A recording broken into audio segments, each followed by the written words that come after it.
Oh, what's up everyone? This is OJ over here from PlayerEssence and welcome to another PE news video. And today we've got a lot of great topics to get into, but before we do that, I just want to say Merry Christmas and Happy Holidays to all. To me, this is the best time of the year just because there's family around. You've got a lot of games that are on sale. Steam is having sales. Xbox is having sales. There's tons of sales across everywhere. I bought way too many games, guys. So look forward to more live streaming in 2017 from me when I get the opportunity to do so. But that being said, let's go ahead and jump right into the news today. So Studio Zero, Atlus and Persona 5 director Katsuda Hashino challenged themselves by undertaking a new fantasy RPG title. Now, we've talked about Studio Zero, the new RPG development studio that Atlus has crafted from the ground up to take advantage of the fantasy RPG. And they actually had a debut teaser trailer for their new project. Now, there wasn't much information given, but they did have a press release where they talked about how they're going to be going back to the roots of where Japanese RPGs started in the fantasy realm with Final Fantasy and Dragon Quest and games like that. And they're really going to put their own take on it. But it's still at its foundation going to be a fantasy RPG. Now, this game is not going to be like Persona or Shin Megami Tensei, even though that there's people that have worked on those franchises working on this game. It is going to be a uniquely different game and trying to target different types of people. And I think with this type of game, they're definitely trying to go more in the American space because Persona and with Shin Megami Tensei, both of those are uniquely Japanese and get more support from the Japanese players than the American players at times. So it seems like they're really trying to make a game that only can appeal to Japan, but also can appeal more to America and to Europe. So I'm really looking forward to seeing what they have to offer because the teaser looks pretty cool. All right, moving on to the next story here. Final Fantasy XIV Stormblood expansion launches on June 20th. So Final Fantasy XIV Stormblood, the October announced expansion to Square Enix's massive multiplayer online RPG, will launch simultaneously across North America, Europe, and Japan on June 20th, 2017. Square Enix announced at Final Fantasy XIV's Fan Festival 2016 in Tokyo. There will be a collector's edition, will also be available, and it will include a special package featuring original art by Yoshitaka Amano, exclusive high-quality Xenofigures, Stormblood art book, cloth math of wherever that place is called, original decal, in-game items, and more, plus new classes like the Red Mage job and stuff like that. So I haven't got a chance to play Final Fantasy XIV, but what I do know is that they saved that game from the brink of destruction in order to come back and actually create a live world that many people really like as far as the game goes. So I might want to try it out. I'm not a big MMO guy just because I don't like paying for that type of stuff, and it just seems like there's so much grinding that needs to be done and it never really ends. So I'm not big on MMOs, but I do think at some point I need to try this out. Maybe I'll try it out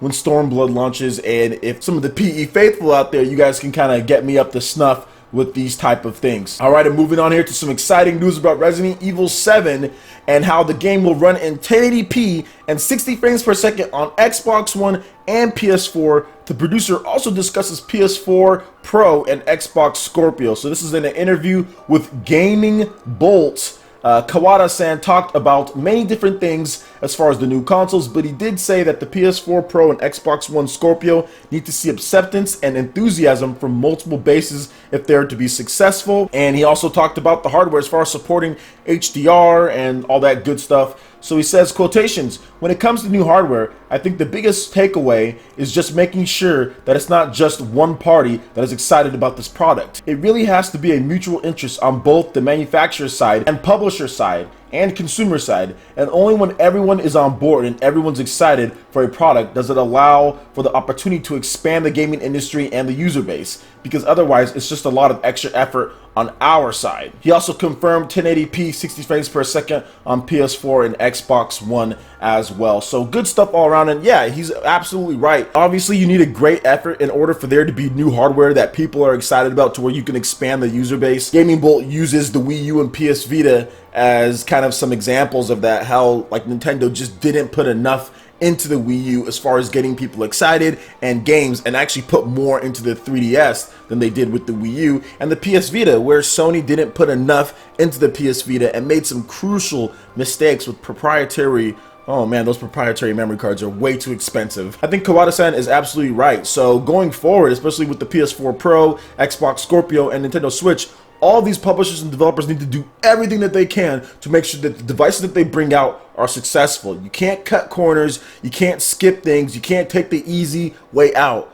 Push your system, put the best you got on there. Otherwise, you're going to end up with the Wii U and a PS Vita situation. All right, and moving on to the last article here. Republic is targeting the Nintendo Switch. So Republic is actually one of these weird games that's just been ported to a lot of different places. It started out on iOS in late 2013, and it's kind of inspired by BioShock and Metal Gear Solid. And to be honest, the developer's founder, Ryan Payton, worked on the Metal Gear Solid series for like 10 years, in addition to Halo. So that kind of experience that he has is kind of translating to Republic, which has gained a nice cult following over the years as far as where it's been. So it was on iOS in 2013, and then it came to Android in 2014, and then it came to PC and Mac in 2015, and that was alongside the final episode. And then PS4 got the game in early 2016 in both retail and downloadable forms. So this game was actually a successful Kickstarter, and many of the things about this as far as the development studio is that they've got up to 32 people working on the team. They're really excited, and here's what they had to say about bringing the game to Nintendo Switch. Quotations: many of you have asked about Camouflage, I think that's how you say it, I probably said that name wrong, next project and the future of the Republic franchise. We're happy to report that our team of 32 are hard at work on numerous projects, including bringing Republic to additional platforms. It's always been our vision to put the game in front of as many people as possible, which is why we're continuing to grow the game's already long list of supported platforms. Long term, we want to bring the game to the Chinese, Korean, Indian, and Middle Eastern markets.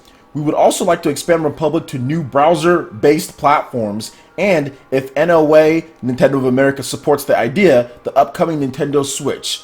Throughout all of that, we continue to update the game on existing platforms, addressing bugs and adding new features, as much as we'd love to make new episodes, though we don't have any plans to do so right at this point. So really cool stuff there if this game does get on Nintendo Switch. I've heard a lot of good things about it. I almost bought the game on PS4. There was a sale at one point, but I definitely think that I'm going to try it out if it does come to Nintendo Switch.